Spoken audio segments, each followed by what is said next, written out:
এই ওয়েদারে স্পাইসি কিছু খেতে ইচ্ছা করছে তাহলেই বাড়িতে বানিয়ে ফেলো হট চিলি গার্লিক চিকেন। একদম কম সময়ে আর খুব সিম্পল ভাবে তৈরি এই রেসিপিটা তোমরা কিন্তু বাড়িতে একবার ট্রাই করতে পারো। প্রথমেই বোনলেস চিকেন নিয়ে সেটাকে ছোট ছোট করে টুকরো করে নিয়েছি। এবার এটাকে ম্যারিনেট করব। একটু গোলমরিচ গুঁড়ো, নুন, সাথে ভিনিগার, সোয়া সস আর রসুন একটু থেতো করে নিয়েছি। সেটা দিয়ে খুব ভালো করে মেখে এটা 10 মিনিটের মতো আমি রেখে দিচ্ছি। 10 মিনিট পরে আমি ডিমের একখানা সাদা অংশ এই ম্যারিনেশনের মধ্যে দিয়ে দিচ্ছি।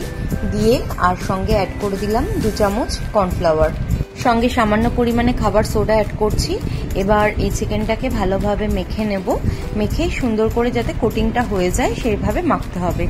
এইদিকে আমি তেল গরম করতে বসিয়ে দিয়েছি। এবার চিকেনগুলো এক এক করে ফ্রাই করে নিচ্ছি।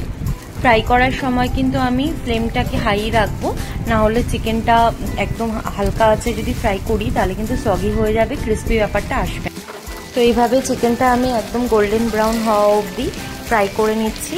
ফ্রাই হয়ে গেলে আমি চিকেনটাকে আলাদাভাবে তুলে রেখে দেবো। তারপর ওই প্যানের মধ্যেই আমি বেশ অনেকটা পরিমাণে গার্লিক ফাইনলি চপ করে নিয়েছি, সেটা আমি তেলের মধ্যেই দিয়ে দিলাম। যেহেতু এটা চিলি গার্লিক চিকেন, তো এখানে কিন্তু চিলি আর গার্লিকটা অনেকটা পরিমাণে ইউজ হবে। অ্যাড করে দিলাম ছোট ছোট করে কেটে রাখা পেঁয়াজ, আর তার সাথে অ্যাড করছি ক্যাপসিকাম। খুব বেশি সফট করব না, হালকাভাবে একটু ভেজে নিয়ে আমি এখানে অ্যাড করে দিচ্ছি বেশ অনেকগুলো কাঁচা লঙ্কা, যেগুলো আমি একদম ছোট ছোট করে কেটে নিয়েছি।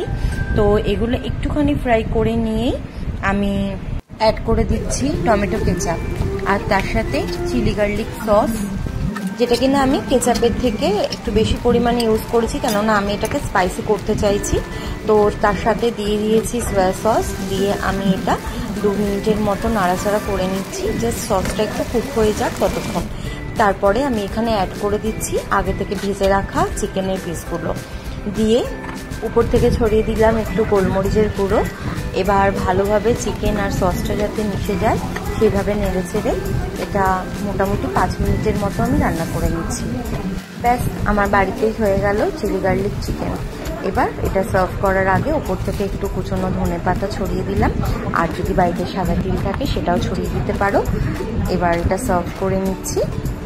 আমার তো খেতে ভারী মজা লেগেছে। রেসিপিটা তোমাদের ভালো লাগলে তোমরাও একবার ট্রাই করো আর আমাকে জানিও।